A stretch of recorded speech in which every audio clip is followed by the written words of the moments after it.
기해년 새해가 밝았습니다. 60년 만에 처음으로 맞이하는 이 황금돼지 해랍니다. 아마 이 황금돼지가 복을 상징하는 것 같은데 여러분들도 복 많이 받아서 꼭 합격하시기를 기원합니다. 저도 여러분들 합격에 일조하도록 하겠습니다. 먼저 오늘 프린터를 두 가지를 내드렸는데 하나는 11월 달에 지난번에 내드렸던 자료인데 개정된 부분을 반영했습니다. 그래서 새로 내드렸고 2018년 12월 31일부로 마지막 날 또 이게 확인 설명서 서식이 개정됐습니다. 그래서 오늘 서식도 내드렸는데 이거는 우리 교과서 359페이지와 362페이지에 꽂아 놓으시면 그때 강의할 때 또 말씀을 드리도록 하겠습니다. 359페이지와 362페이지에 있습니다. 확인 설명서 서식이 개정됐습니다. 개정된 게 뭐냐면 주택거래 신고 지역은 주택거래 신고 제도는 주택법에서 빠졌기 때문에 서식에서 빼고 그 다음에 추가된 게 있습니다. 민간임대주택에 관한 특별법에 따른 민간임대주택 인지 여부와 임대료 정액 제한 이런 것들을 설명하도록 되어 있습니다. 이 민간임대주택에 관한 특별법에 의한 민간임대주택은 이제 임대기간이 8년, 단기임대는 4년, 장기임대는 8년 이런 게 있습니다. 어쨌든 359페이지, 362페이지에 꽂아 놓으시고 다시 그때 말씀드리도록 하겠습니다. 자, 그러면 이 우리 공인중개사 공부를 뭐 처음 하시는 분도 계시고 또 지난달에 했던 분들도 계시기 때문에 개략적으로 한 5분 정도 말씀드리고 바로 진도를 나가도록 하겠습니다. 저는 박용덕입니다. 공인중개사법을 강의하게 됐습니다. 자, 먼저 시험 시기는 알아야 되겠죠. 시험 시기는 이제 2019년 올해가 되겠죠. 시험 시기는 2019년 10월 26일 날 시험을 실시합니다. 물론 뭐 시험 보는 날짜 이런 거 시험에 당연히 안 나옵니다. 지금 개략적으로 오리엔테이션입니다. 시험은 10월 26일 날 시험을 보고 원서 접수는 8월 12일부터 8월 21일까지 열흘 동안 원서 접수합니다. 이미 원서 접수하는 날까지 다 나와 있습니다. 자, 그래서 이 모든 정력을 이 시험 보는 날 쏟아부을 수 있도록 페이스 관리를 잘 하셔야 됩니다. 너무 공부를 오버페이스해서 열심히 하셔가지고 5월 정도 되면 거의 시험 봐야 될 분들이 있어요. 그러면 그 6개월 정도 페이스를 유지하기가 산 정상에 올라가면 내려와야 되죠. 그 정상이 계속 있으면 얼어 죽어요. 그래서 너무 빨리 정상에 가려고 하지 마시고 천천히 모르는 사이에 조금씩 다가가야 됩니다. 그래서 10월 달에 실력이 최고조에 이르도록 관리를 잘 하셔야 됩니다. 보통 관리를 못 해가지고 첫 모의고사에서 그래서 1등 한 분들이 의외로 불합격하신 분들이 많습니다. 자, 그 다음에 우리 공인중개사 시험 합격 인원을 보면 지금 이제 여러분들이 30회 시험을 준비하시는데 시험이 1회 때부터 29회까지 이미 30번이나 시험을 실시했었습니다. 그래서 1회 때 합격 인원이 약 6만 명 정도였고요. 그 다음에 2회부터 9회 때까지 2년에 한 번씩 시험 봤는데 2년에 3,000명 정도 선발을 했었습니다.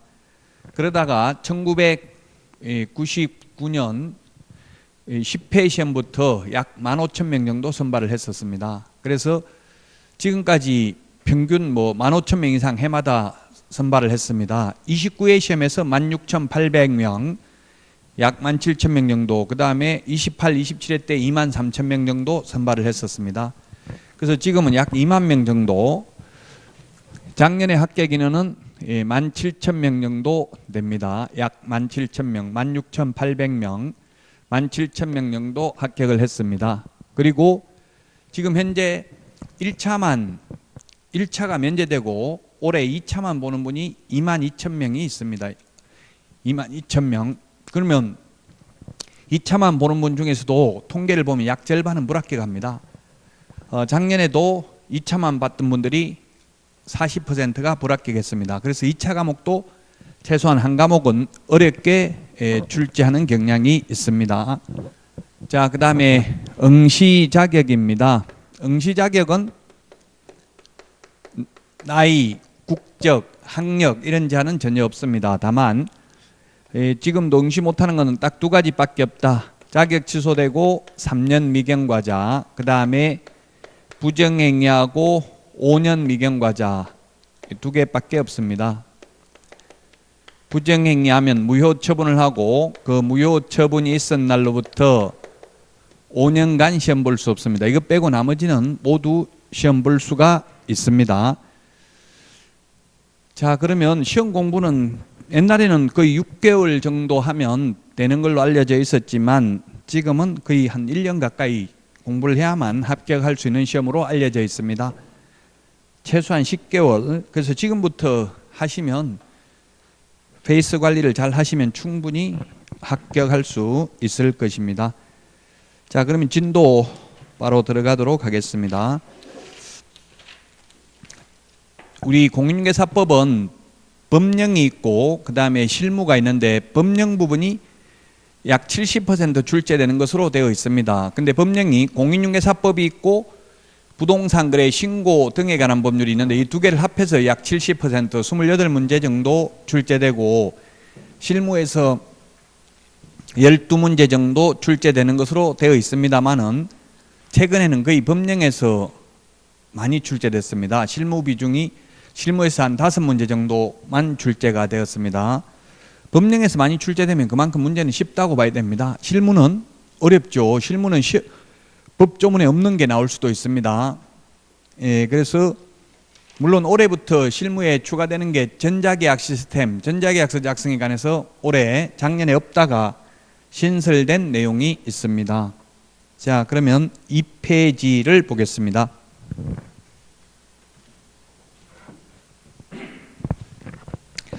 모든 과목이 앞에 부분이 어렵고 시험에는 많이 출제가 안 됩니다. 그래서 우리 총칙도 2페이지가 총칙인데 맨 위에 보면 총칙 출제 경량 수험 대책을 보면 총칙에서는 시험에 두세 문제가 출제됩니다.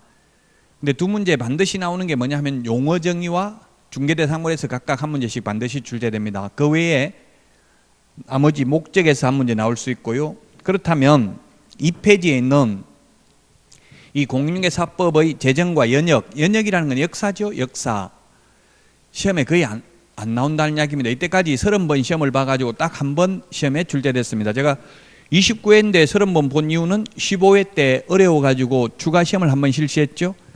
그래서 30번이나 시험을 봤는데 딱 한 번밖에 안 나왔습니다. 그래서 10년에 한 번도 안 나온 것들은 무시해야 됩니다. 너무 우리는 왜냐하면 60점만 받으면 합격입니다. 물론 공인중개사법을 60점 받아서는 아니 되겠지만 그래도 100점을 받을 수는 없는 과목입니다. 따라서 10년 동안 한 번도 안 나온 부분은 생략하겠습니다. 즉 이 연역은 딱 한 번 출제됐습니다. 30번 시험 봐가지고 각회라는 게 드라마 보니까 각회라고 나오더라고요. 각회. 일본식 표현입니다. 이게 각회. 사극 같은 거 보니까 각회라는 말이 나오던데 이게 옛날에 우리 개업공개사를 각회라고 불렀습니다. 최초로 부동산 전문 직업인을 각회라고 불렀는데 이게 딱 8회 시험에 한 번 출제됐습니다. 1995년도면 지금 한 25년 전에 딱 한 번 출제됐습니다. 그래서 무시하고요. 역사는 자 우리 공인중개사법 제정부터 보겠습니다. 그러면 4페이지에 보시면 위에서 한 10번째 줄 정도에 보면 양가로 4번에 부동산 중개업법 제정이라고 되어 있습니다. 이게 지금 우리가 배우려는 법의 모태입니다. 처음에 중개업법으로 제정됐습니다. 날짜 시험에 안 나옵니다. 1983년 12월 30일 제정되어서 1984년 4월 1일부터 시행됐는데 뭐 이 날짜 시험에는 안 나옵니다. 그리고 이 부동산 중개업법에서 그냥 개략적으로 지금 역사만 그냥 흐름만 보는 겁니다. 부동산 중개업법이 종전의 소개영업법에 비해서 가장 큰 특징이 뭐냐면 첫 번째, 공인중개사 자격제도가 도입됐습니다. 옛날에는 그냥 복덕방 자격증 없이 했습니다. 부동산 중개업법이 제정되고 나서 자격제도가 도입됐습니다. 근데 자격제도가 도입됐고 그 다음에 또 하나 벌칙이 강화됐습니다. 옛날에는 과태료였는데 지금 이제 부동산 중개업법에서 3년 이하의 징역이나 3천만 원 이하의 벌금이라는 벌칙이 강화됐습니다. 근데 지금은 3년 이하의 징역이나 2천만 원 이하의 벌금이 3천만 원으로 지금 현재는 물론 개정됐습니다. 벌칙이 강화되고 그 다음에 공인중개사 자격제도가 도입되고 그 다음에 옛날에 신고제였는데 허가제로 바뀌었습니다. 신고에서 허가제로 바뀌었습니다. 신고제였는데 허가제로 바뀌었다. 허가제로 바뀌었다가 지금은 등록제를 시행하고 있습니다. 제가 10회 시험에 1999년 4월 달에 자격을 취득했는데 이게 허가제가 언제부터 바뀌었냐면 1999년 7월 1일부터 허가제로 바뀌었습니다. 그래서 제가 처음 자격증을 따가지고 사실 개업을 하려고 허가 신청을 했어요. 근데 허가가 안 나오더라고요. 그래서 언제 허가 내줍니까? 물으니까 모르겠다 이러더라고요. 한 명 폐업하면 허가해 주겠다 하더라고요. 그래서 옛날에 허가 총량제를 실시했습니다. 그 당시 개업공개사 숫자가 얼마였냐면 4만 명이었습니다. 제가 개업하려고 할 때. 지금 11만 명입니다. 약 3배 정도 늘어났습니다. 20년 전에 비해서 숫자가. 그래서 허가라는 것은 뭐 공법에도 허가가 나오고 다 다른 법에도 나올 수 있는데 허가를 내줄 수도 있고 안 내줄 수도 있고 재량권에 있는 것을 허가라고 합니다. 허가관청에 재량권이 있는 것을 허가라 하고요. 신고는 적법 요건만 갖추면 반드시 신고를 수리해야 되는 게 신고입니다. 그래서 신고제에서 허가제, 지금 우리 음식점 같은 경우는 신고제잖아요.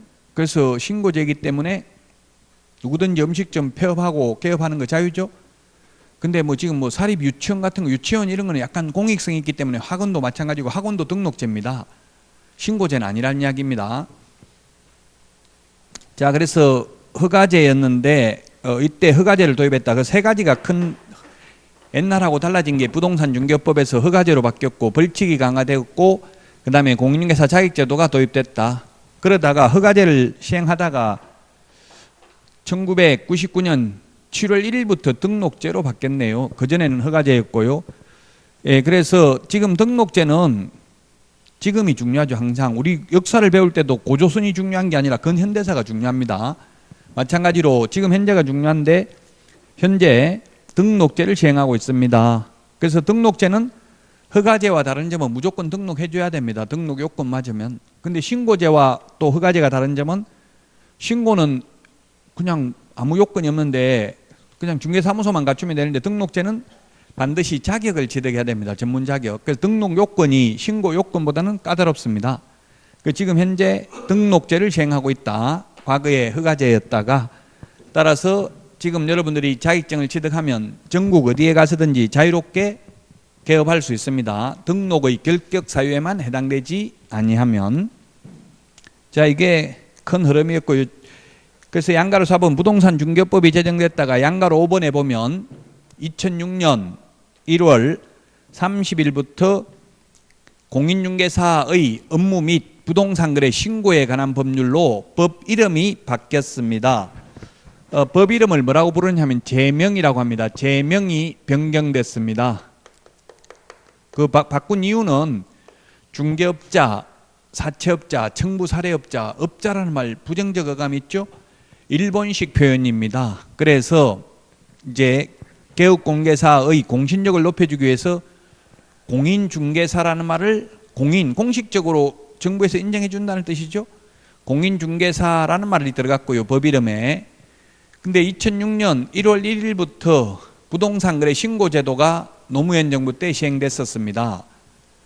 그래서 이 부동산거래 신고를 해야 된다는 것을 강조하기 위해서 법 이름에 공인중개사뿐만 아니라 공인중개사의 업무 및 부동산거래 신고에 관한 법률로 제명, 법 이름을 바꿨습니다. 2006년 1월 1일부로. 그러다가 이제 2번에 보면 4페이지 2번에 양가로 1번에 보면 공인중개사법의 제정이라고 되어 있습니다. 공인중개사법 2014년 7월 29일부로 공인중개사법이 제정됐는데 이제 공인중개사법하고 부동산거래 신고에 관한 법률을 분리했습니다. 왜냐하면 변호사법, 법무사법 다 전문 자격사들은 그 이름이 법 이름이 간단합니다. 법 이름이 길면 공신력이 또 실추되죠. 그래서 개업공개사의 공신력을 높여주기 위해서 공인중개사법 따로 부동산거래 신고에 관한 법률 따로 분리를 했습니다.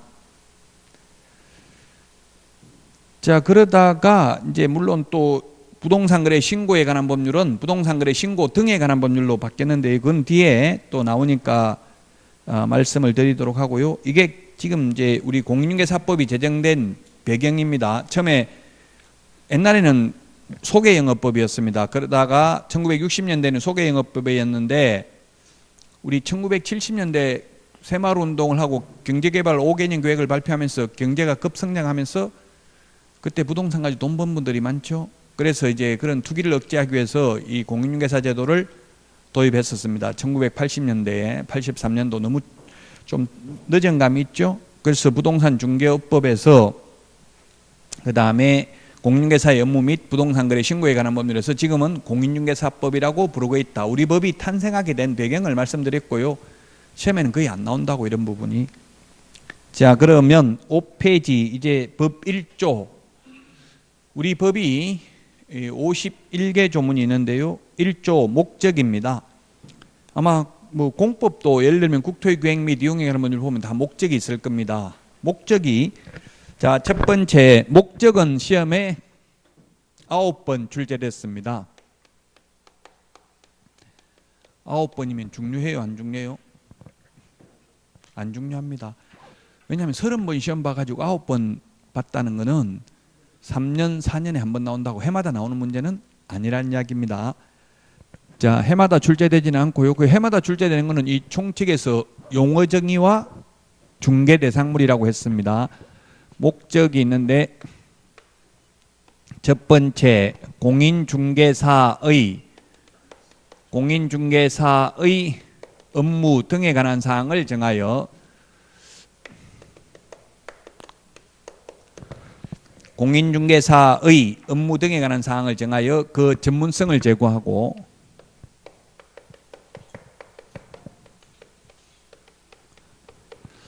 공인중개사의 업무입니다. 개업 공인중개사가 아니라 공인중개사의 업무 등에 관한 사항을 정하여 그 전문성을 제고하고 부동산 중개업을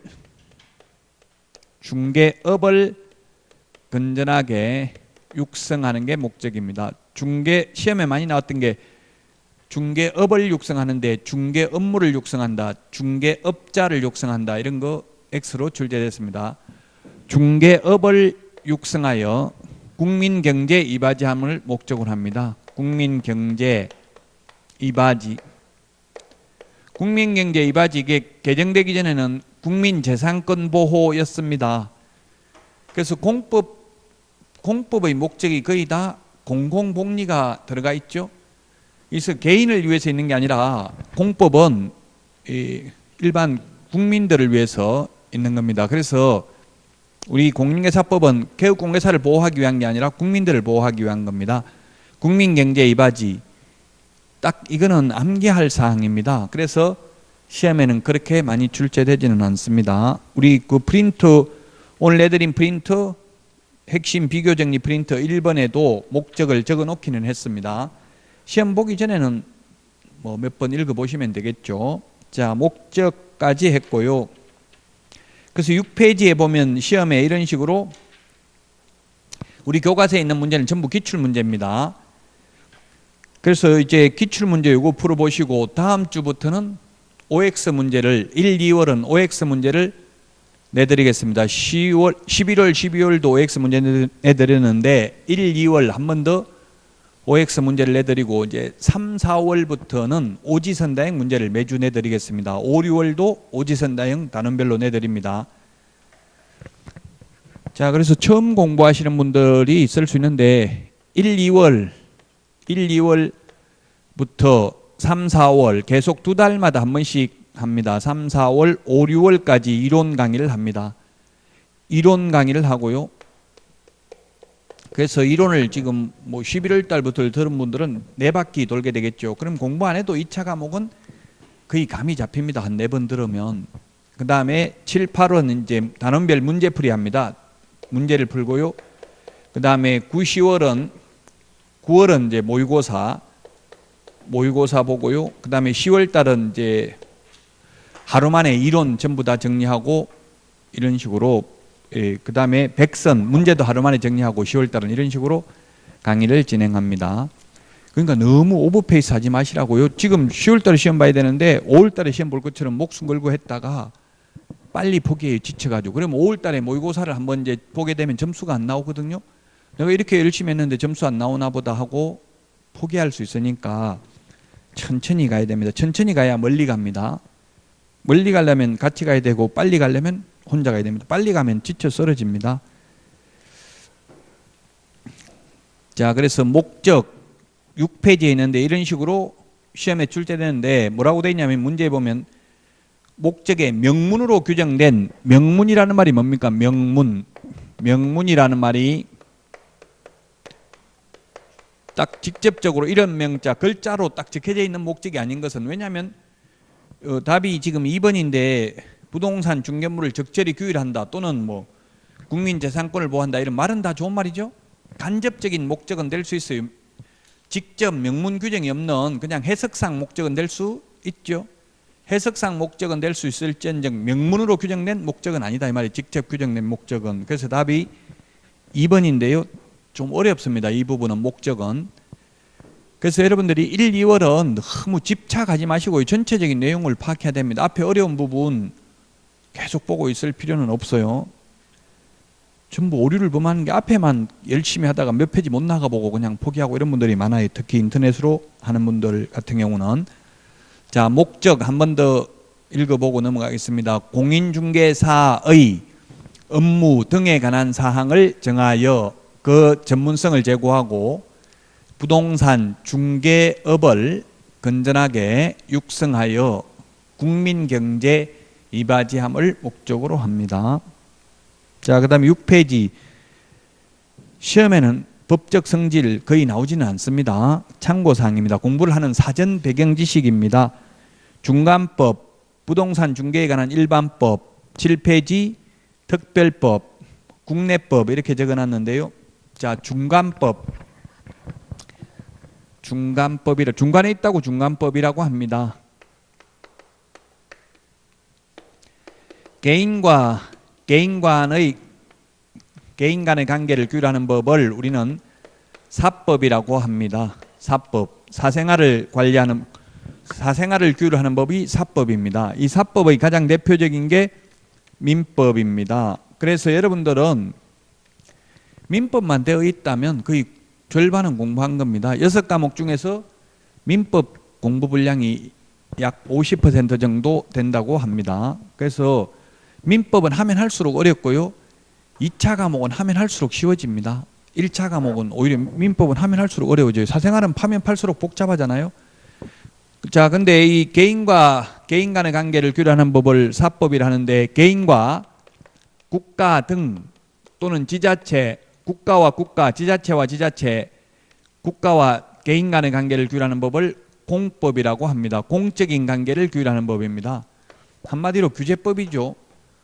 법을 전혀 배우지 않았을 때는 내 땅이면 내 마음대로 건물 지을 수 있다. 예를 들면 100층을 짓던 뭐 용적률 금폐를 무시하고 그냥 지으면 되는 거 아니냐 하는데 아닙니다. 이건 공공복리를 위해서, 일반 국민들을 위해서, 다른 사람들을 위해서 개인 사유재산권을 제한할 수 있는 게 공법이죠. 공법은 그 규제법입니다. 그래서 뭐 용적률이 얼마다, 금폐율이 얼마다, 건물 다 지으면 안 된다, 몇 층까지밖에 못 짓는다, 무슨 지역에서는 무슨 건물 못 짓는다, 이런 게 다 나오죠. 옛날에 우리 민법에서는 뭐 자기 그냥 완전 자유를 인정했었습니다. 근대사회에서는 개인 땅에 개인 마음대로 허용했지만 지금은 국가가 개입할 수밖에 없습니다. 그래서 국가가 사유재산권을 제한하는 게 공법입니다. 한마디로 말해서 공적인 관계를 규율하는 법입니다. 이 공적인 관계는 법조문에 거의 다 규정되어 있어요. 그래서 처음에는 좀 어려운 것 같지만 어느 지역에는 용적률 금폐율이 몇 %다 다 법에 있잖아요. 그 판례가 거의 없어요. 왜냐하면 법대로 법에 다 정해놨기 때문에. 근데 사생활은 법에 다 정해놓을 수가 없잖아요. 그래서 판례가 많이 나옵니다. 자, 그런데 우리 공인중개사법은 이 공법과 사법의 중간에 있다고 해서 중간법 또는 공사법이 혼합되어 있다고 해서 혼합법, 그 다음에 사회법이라고도 부릅니다. 우리 공인중개사법도 거의 대부분은 공법적 요소로 이루어졌습니다. 그 2차 과목은 대체로 공법적 요소로 이루어져 있는 게 많습니다. 우리 세법 이런 것도 공법이죠. 세금 내야 된다. 이거 딱 법에 정해져 있는 대로 국가와 개인 간의 관계를 규율하는 거잖아요. 그래서 우리 공인중개사법도 거의 다 공법적 요소로 이루어져 있는데 사법적 요소로 이루어져 있는 게 딱 하나가 있습니다. 공인중개사법에서. 그게 뭐냐면 중개계약입니다.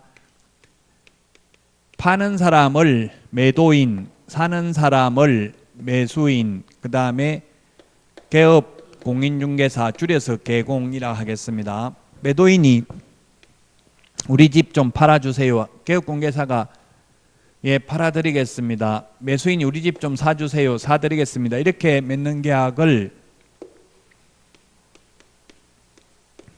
중개계약이라고 합니다. 또는 중개의뢰계약,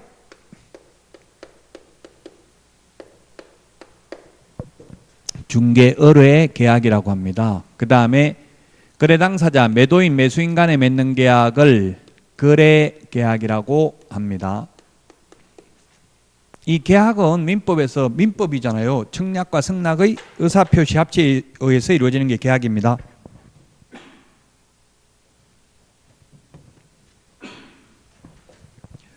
그래서 매도인이 우리 집 팔아주세요 하는데 개업공개사가 싫어요. 당신 집은 못 팔아주겠으니까 다른 중개업소 가서 알아보든지 말든지 알아서 하세요. 이렇게 해도 상관없어요. 계약이니까 청약을 했는데 승낙을 거절할 수 있습니다. 그래서 이게 사법적 요소입니다.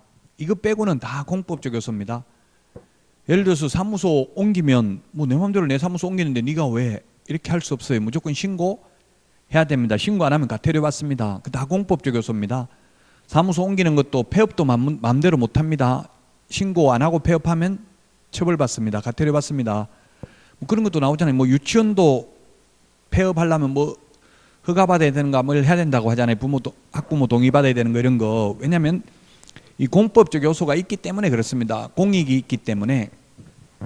그래서 우리 공인중개사법은 대부분은 공법적 요소로 구성되어 있고 이 중개계약이 사법적 요소로 구성되어 있습니다. 그래서 중간법이라고 합니다. 자, 그 다음에 양가로 2번 6페이지. 지금까지 하고 있는 거 시험에는 목적 하나만 거의 한 3년에 한 번 출제됩니다. 자, 일반법, 그 다음에 양가로 3번 7페이지 맨 위에 특별법이라고 했는데 일반법, 특별법은 상대적 개념입니다. 일반법은 일반적으로 누구에게나 적용되는 법을 일반법이라고 하고 특별법은 특별한 사람, 특별한 대상에 대해서 적용하는 것을 특별법이라고 합니다. 구분의 실익은 일반법과 특별법이 충돌하면 특별법 우선의 원칙에 따라 특별법을 먼저 적용합니다. 그래서 예를 들면 군인이 사고 치면 군 헌병대에서 잡아가죠. 경찰서에서 잡아가는 게 아니고 왜냐하면 군형법이 특별법이기 때문에 그렇습니다. 미군들도 마찬가지예요. 소파 규정에 의하면 미군들은 우리나라 경찰서에 잡아가는 게 아니에요. 미군 헌병대에서 잡아가요. 만약에 미군이 잘못하면. 그래서 이게 특별법이고 예를 들면 우리 민법에서도 민법에 임대차가 있고 민사특별법인 주택임대차보호법이 있죠. 그럼 주택인 경우는 특별법인 주택임대차보호법을 먼저 적용합니다. 그래서 우리 공인중개사법은 부동산 중개와 관련해서는 일반법이고 민법이나 상법에 비해서는 특별법입니다. 그래서 상대적 개념입니다. 때로는 일반법, 때로는 특별법이라고요. 그럼 민법보다 특별법이라면 민법하고 충돌하는 부분이 있습니다. 예를 들면 우리 공인중개사법에서는 미성년자는 중개사무소에 근무 못하도록 되어 있습니다. 근데 민법에는 미성년자라도 부모 동의 받으면 법률행위 해도 됩니다. 계약해도 됩니다. 즉 24시간 편의점 알바는 해도 됩니다. 미성년자라도. 그러나 중개보조원으로 근무할 수는 없습니다. 미성년자의 경우는. 왜냐하면 특별법을 적용받기 때문에 그렇습니다. 공인중개사법이 민법이나 상법에 비해서는 특별법입니다. 민법에서는 예를 들면 쌍방대리가 원칙은 안 되지만 예외적으로는 가능합니다. 민법에서는. 근데 쌍방대리, 자기계약, 민법에서는 원칙적으로 안 되지만 예외적으로 가능할 수 있는데 공인중개사법에서는 예외 없이 안 됩니다. 쌍방대리. 왜냐하면 특별법을 먼저 적용하기 때문에 그렇습니다. 자, 그 다음에 양가로 4번에 국내법이라고 되어 있는데 예, 국제법이 아니고 국내법입니다. 대한민국 영토 내에서만 적용됩니다. 그럼 예를 들면 우리 무자격자가 뭐 중국에 가서 중개업을 했다 하더라도 우리나라 공인중개사법 위반으로 처벌받지는 않습니다. 국내에서만 적용되기 때문에. 어떤 분들 자격증, 우리나라 자격증 따가지고 외국 가서 해도 됩니까? 묻던데 우리나라 자격증은 우리나라에서만 쓸 수 있어요. 물론 앞으로 뭐 FTA 이런 게 체결돼가지고 자격증 사령호 인정을 해준다든지 이렇게 하면 모르겠지만 지금 현재는 우리나라 자격증 가지고 미국 가서 개업 못하고요. 반대로 미국 자격증 가지고 우리나라 와서 개업 못하죠. 예, 국내법입니다. 대한민국 영토 내에서만 적용됩니다. 외국 가서 하는 거는 외국은 뭐 지금 중국 같은 데는 자격증이 없는 것 같더라고요. 그러면 그 나라 법률을 적용한다고요. 국내법이니까. 대한민국 법 위반으로 처벌받지는 않습니다.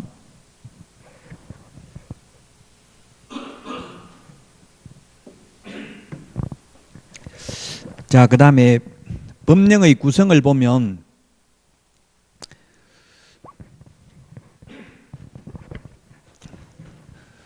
우리나라 법을 보면 헌법이 있고요. 법규법을 보면 그 밑에 헌법 밑에 법률이라는 게 있고요. 그 다음에 시행령, 시행령을 다른 말로는 대통령령,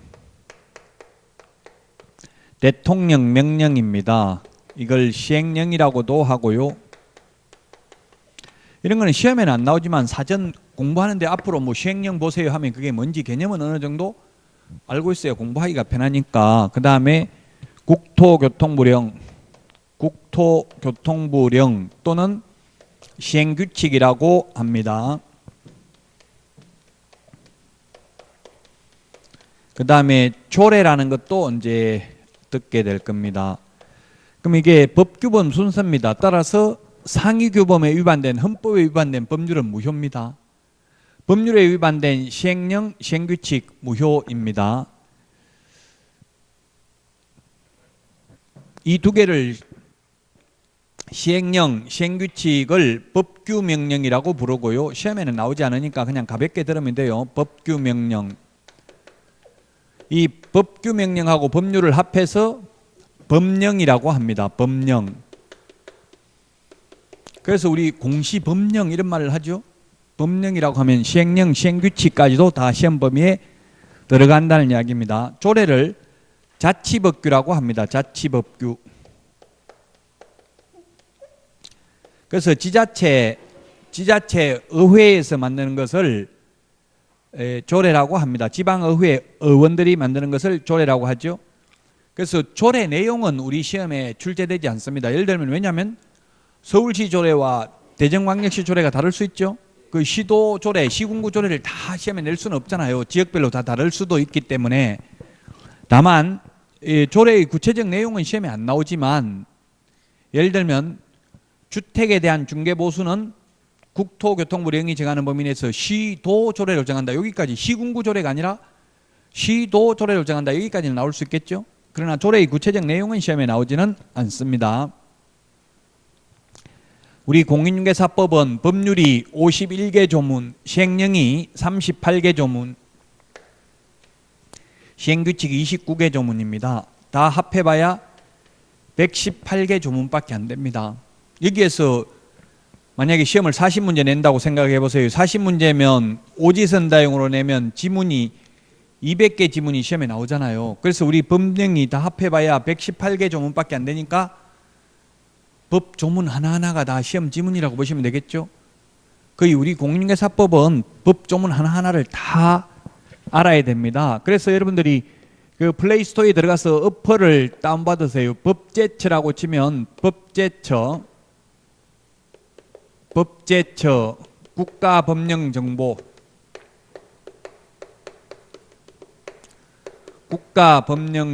이 어플을 다운받으시고 이제 컴퓨터 있으면 그냥 뭐 데스크탑 PC 있으면 컴퓨터에서 그냥 법제처 들어가시면 됩니다.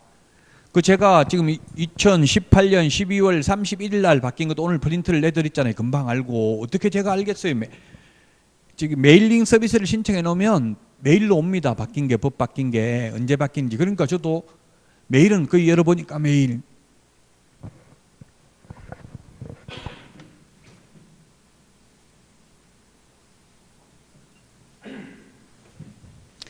그 옛날에는 제가 1999년부터 20년 동안 지금 강의를 했는데, 옛날에는 이게 시중에 보면 공인중개사 법전을 팔았어요. 아예 공인중개사법은 다 알아야 되니까 공인중개사 시험과 관련된 법전을 팔았는데, 지금은 법전 시중에 파는 데가 없죠. 거의 없을 거예요 아마. 왜냐하면 인터넷으로 다 확인이 가능하고 휴대폰으로도 확인이 가능하니까. 그래서 이 법제처 국가법령정보센터 이 어플에 보면 판례 법조문 다 할 수 있어요.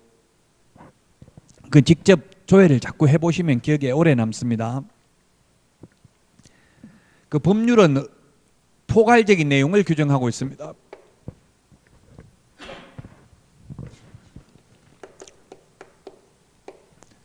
법률은 포괄적 내용을 규정하고 있고요. 그 다음에 이 대통령령, 시행령은 세부적 내용을 규정하고 있고, 시행규칙은 아주 세부적인 내용을 규정하고 있습니다. 그래서 보통 다른 법에서는 보면 뭐 공법이나 등기법이나 이런 거는 등기법 시행규칙은 법무사 시험에 나와요. 지적법, 공간정보 구축 및 관리 등에 관한 법률 시행규칙은 지적청량기사 시험에 나와요. 대부분. 그래서 아주 디테일한 부분, 세부적인 부분이 이제 이 시행규칙에 있습니다. 법률은 포괄적 내용만 규정하고 있습니다. 그래서 무슨 숫자 같은 거 며칠 안에 신고해야 된다 이런 거는 주로 시행규칙이나 이런 데 많이 있어요. 시행령이나 시행규칙에. 법에는 숫자 같은 건 잘 안 나오죠. 며칠 안에 뭐 해야 된다 이런 거는 바뀔 수가 있잖아요. 예를 들면 최우선 면제 받는 금액 이런 것들은 경제사정의 변동에 따라 집값이 자꾸 올라가면 최우선 면제 받는 금액이 또 같이 올라가죠. 그래서 법률은 한번 이게 개정하기가 쉽지 않잖아요, 국회에. 그래서 그런 세부적인 내용들은 시행령이나 시행규칙으로 규정하고 있습니다.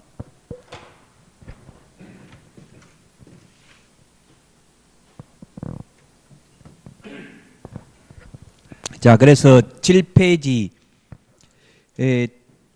제3절 용어정의 앞에까지는 이제 사전 배경 지식이었습니다. 이 앞에서 시험에 나올 수 있는 것은 목적 하나밖에 없다고 했습니다. 목적만 다시 한번 읽어보면 우리 오늘 내드린 프린트 1번에도 있죠. 공인중개사의 그 프린트는 지금 암기를 하려고 노력할 필요는 없고 그냥 수업하면서 찾아서 밑줄만 치놓으면 나중에 자동적으로 다 알아집니다. 그래서 오늘 프린트 1번에 있습니다. 공인중개사의 업무 등에 관한 사항을 정하여 그 전문성을 제고하고 부동산 중개업을 건전하게 육성하여 국민경제에 이바지함을 목적으로 합니다. 요거 하나만 지금까지 공부한 거, 이번 시간 공부한 것은 이 목적 하나만 3, 4년에 한 번 출제될 수 있습니다. 자, 그 다음에 이제 7페이지 제3절 용어의 정의가 중요한데 반드시 시험에 출제됩니다. 별표 3개를 하시고요. 용어의 정의.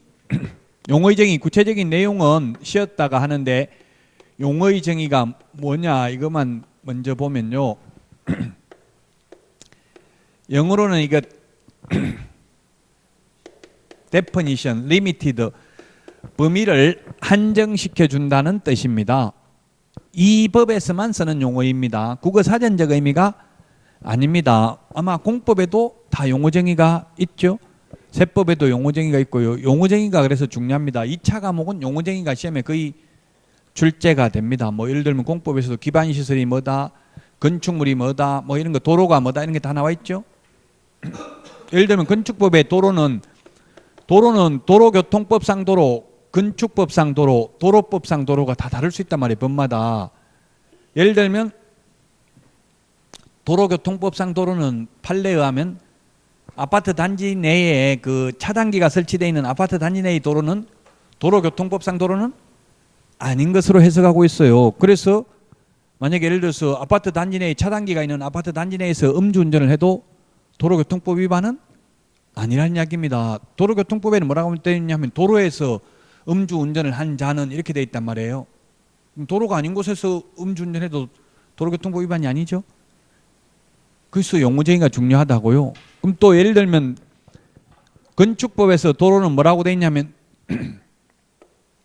보행과 차량 통행이 가능한 너비 4m 이상을 도로로 한다 이렇게 되어 있어요. 그리고 또 건축법에서 대지는 도로에 2m 이상 접해야 된다 이렇게 되어 있어요. 4m 이상의 도로에 2m 이상 접해야 된다 이 말은 여기서부터 여기까지가 최소한 2m를 넘어야 된다는 뜻이죠. 왜냐하면 소방차는 들어갈 수 있어야 되니까 불나면. 그 제가 어릴 때 서울에 누나가 살던 저 어디 영등포 구로구 지금은 구로구죠. 옛날엔 구로구가 없었고 영등포구였는데 구로구의 어떤 산꼭대기에 시흥동인가 어디 살았는데 누나가 한 30년 전에 저는 가보고 충격을 받았는데 도로가 서울에 산꼭대기 올라가는데 도로가 거의 한 1m밖에 안 되더라고. 옆에 집 붙어 있고요. 저는 어릴 때 왜 이 집을 재건축 안 하냐 새로 안 짓냐 이런 생각을 많이 했는데 지으려면 어떻게 돼? 도로 3m 내주고 나면 지을 땅이 얼마 안 되잖아요. 그래서 이 용어 정의가 중요하다는 이야기입니다. 법마다 쓰는 용어가 다를 수 있어요.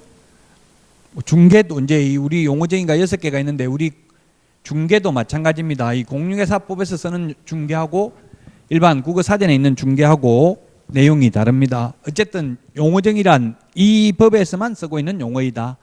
일반적 국어사전적 의미가 아니다. 그것만을 기억하시고 우리 8페이지에 보면 용어 정의가 6개가 있는데요. 6개 시험에 반드시 나오니까 별표해 놓고 쉬었다가 용어 정의는 이제 보도록 하겠습니다.